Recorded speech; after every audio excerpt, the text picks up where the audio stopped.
প্রায় গুনে গুনে ৮ মাস হয়েছে বাংলাদেশ ছেড়ে চলে গিয়েছেন শেখ হাসিনা।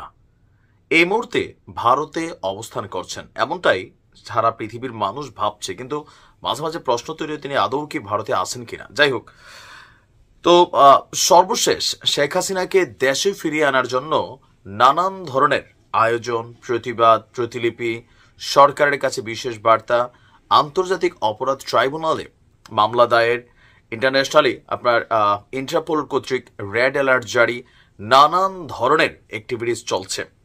এই সকল কিছুর মধ্যে জাতীয় নাগরিক পার্টির যারা নেতারা আছেন তাদের সবার জীবনের শেষ চাওয়া হচ্ছে শেখ হাসিনাকে ফিরিয়ে এনে মোটামুটি ফাঁসি দিয়ে দেওয়া। এখন এই যে চাওয়া, এই চাওয়া আসলে কতটুকু বাস্তবসম্মত বা কতটুকু পূরণ হবার, ডক্টর মোহাম্মদ ইউনূসের সরকার কতটুকু বা ক্যাপাবল শেখ হাসিনাকে ফিরিয়ে আনার, আর ভারতের যেই দুর্ভেদ্য খাঁচা, সেই খাঁচা থেকে এই সরকারের সাথে যে সম্পর্ক, আপনার কাছে কি মনে হয় যে মোদির সরকার কি আদৌ শেখ হাসিনাকে ফেরত দেবে? তাহলে এই যে আমরা বিভিন্ন রকম বক্তব্য শুনছি বিভিন্ন গণমাধ্যম থেকে বা বিভিন্ন ট্রাইব্যুনালের বা বিভিন্ন ধরনের আমাদের সরকারি কর্তারা যারা আছেন তাদের বক্তব্যগুলোতে জাতি হিসাবে কতটুকু আশান্বিত হওয়ার বিষয় আছে।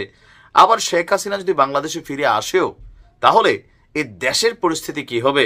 সারা বাংলাদেশে ছড়িয়ে ছিটিয়ে থাকা আওয়ামী লীগ এখন যে ঝটিকা মিছিল দিচ্ছে, একযুগে যদি কখনো রাজপথে নেমে যায় তাহলে সেই পরিস্থিতিকেও সরকার কতটুকু সামাল দেওয়ার মতন ক্যাপাবিলিটি আছে?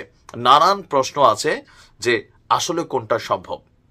তবে গতকালকে আমরা দেখলাম দুর্নীতি দমন কমিশনের যিনি আমাদের কমিশনার আছেন, ব্রিগেডিয়ার জেনারেল অবসরপ্রাপ্ত হাফিজ আহসান ফরিদ, তিনি বলছেন যে সাবেক প্রধানমন্ত্রী শেখ হাসিনা এবং তার ভাগ্নি টিউলিপ সিদ্দিককে দেশে ফিরিয়ে আনার কার্যক্রম শুরু হয়েছে। কথাগুলা শুনতে মনে হয় যে একদম এটা চাইলো আর মামার বাড়ির আবদার, কিন্তু প্র্যাকটিক্যালি হচ্ছে টোটালি ডিফারেন্ট একটা স্টোরি। আমাদের এই দুর্নীতি দমন কমিশনের যিনি আছেন ব্রিগেডিয়ার জেনারেল অবসরপ্রাপ্ত, তিনি তো দূরের কথা, ডক্টর মোহাম্মদ ইউনূসও এই মুহূর্তে বাস্তবতার নিরিখে যদি আমরা কথা বলি তিনিও আবদার করে ফিরে আনতে পারবেন না। এটা হচ্ছে ভাই শুনতে যেমন লাগুক এটাই হচ্ছে বাস্তবতা। যদি এরকম ফিরে আনা যেত জনাব তারেক রহমান রে আর মেজর ডালিম রে, শেখ হাসিনা কবে ফিরে আয় না এদেশে বিচার টিচার করে ফেলতো, এটা হচ্ছে বাস্তবতা। যাই হোক, গতকালকে রাজধানীর সেগুন বাগিচায় দুদক কার্যালয়ে তিনি গণমাধ্যমকে এই উৎসাহজনক কথা বলেছেন। তিনি বলছেন আমরা কাজ শুরু করেছি, তাকে ফিরিয়ে আনার জন্য দুদক প্রক্রিয়া শুরু করেছে। আসলে কি সত্যি দুদকের এই সক্ষমতা আছে? দুদকের চিঠিতে শেখ হাসিনার ফেরত দিয়ে দিবে? আমার তো মনে হয় না। কেন মনে হয় না? কারণ বাস্তবতাটা ভিন্ন। যুক্তরাজ্যের সাবেক মন্ত্রী টিউলিপ সিদ্দিককে দেশে ফেরত আনা প্রসঙ্গেও তিনি বলছেন আমরা এখান থেকে স্বরাষ্ট্র মন্ত্রণালয়ে নথি পাঠিয়েছি, যেটাকে মিউচুয়াল লিগ্যাল অ্যাসিস্ট্যান্ট রিকোয়েস্ট বলে। পররাষ্ট্র মন্ত্রণালয়ের মাধ্যমে তা বিদেশি দূতাবাসে যাবে, সেখান থেকে বাংলাদেশের এম্বাসিতে যাবে। সেই কাজ আমরা এখন শুরু করেছি। তাদের ফিরিয়ে আনার জন্য দুদক প্রক্রিয়া শুরু করেছে। তো কিভাবে ফিরিয়ে আনা যায় এর আইনি প্রক্রিয়া সম্পর্কে তিনি বলতে পারছেন না। কেন? হয়তো জানেন না, অথবা বিষয়টা খুবই কনফিডেন্সিয়াল, দুইটার একটা হবে। তো টিউলিপ সিদ্দিকের বিরুদ্ধে মামলা হয়েছে বাংলাদেশের নাগরিক হিসাবে। তাকে যেসব চিঠিপত্র দেওয়া হয়েছে তা তার বাংলাদেশি ঠিকানায় দেওয়া হয়েছে। তো এই যে কথাগুলোর মতো তো আমার কাছে তালগুল লাগে। তিনি বলছেন তাকে বিদেশি নাগরিক হিসাবে বিবেচনা করছি না, মামলা যখন হয়ে গেল তিনি বিদেশে অবস্থান করছেন, তাকে ফিরিয়ে আনার উদ্যোগ নেওয়া হবে।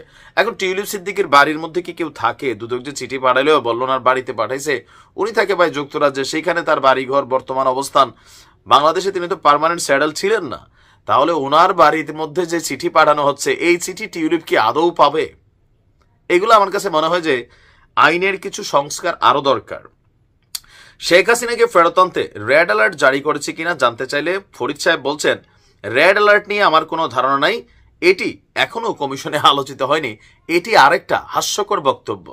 আসলে পাবলিক সেন্সটা যেটা, যে জনগণের একটা একাংশ, আমি বললাম না যারা চায় শেখ হাসিনার ফাঁসি হোক অথবা তার দৃষ্টান্তমূলক সাজা হোক, আরো বিভিন্ন যারা আছে আওয়ামী বিরোধী শক্তি বা দেশের জনগণের একাংশ যারা আওয়ামী লীগের সাথে কানেক্টেড না, তো এই মুহূর্তে ভাইবটা হচ্ছে কি শেখ হাসিনাকে নিয়ে কথা বললেই একটা কি বলা হয়েছে জনগণের কাছে পজিটিভ ফেস ক্রিয়েট করা যায়। তো সেখান থেকে আমাদের দুদকের এই কমিশনার যিনি আছেন তিনি যতগুলো কথা বললেন, তিনি রেড অ্যালার্ট কি জানেন না বা কিভাবে করতে হয় জানেন না, চিঠি দিচ্ছেন টিউলিপের বাড়িতে। তো শেখ হাসিনা কি এইভাবে আজন্ম উনি জীবিত থাকাকালীন ওনারে ফেরত আনা যাবে, বা টিউলিপ সিদ্দিকীকে আনা যাবে আর যুক্তরাজ্য দিয়ে দিবে, তিনি ওই দেশের সিটিজেন? এগুলো আমার কাছে মাঝে মাঝে মনে হয় কি, যে ধরেন ওই যে থাকে না যে পাবলিক যা শুনতে চায় সরকারের বিভিন্ন জায়গা থেকে, ওই ধরনের কথাবার্তাগুলা বইলা পাবলিককে একটু এনার্জি দিয়ে রাখে যে তোমরা টেনশন করো না। আদৌ শেখ হাসিনা বাংলাদেশে আসলে যে পরিস্থিতি হবে, নিজে নিজে আসলেও সেটি তো সামাল দিতে পারবে না। বাংলাদেশে কি ঘটবে সেটা মানুষ ভালো করে বোঝে। আর এখন যে বক্তব্যগুলা, এগুলো হচ্ছে বলার জন্য বলা ছাড়া আর কিছুই মনে হয়নি। তারপরে দেখা যাক, হঠাৎ করে ঝড়ে বক মরতে পারে। অপেক্ষা রইলাম। ভালো থাকুন।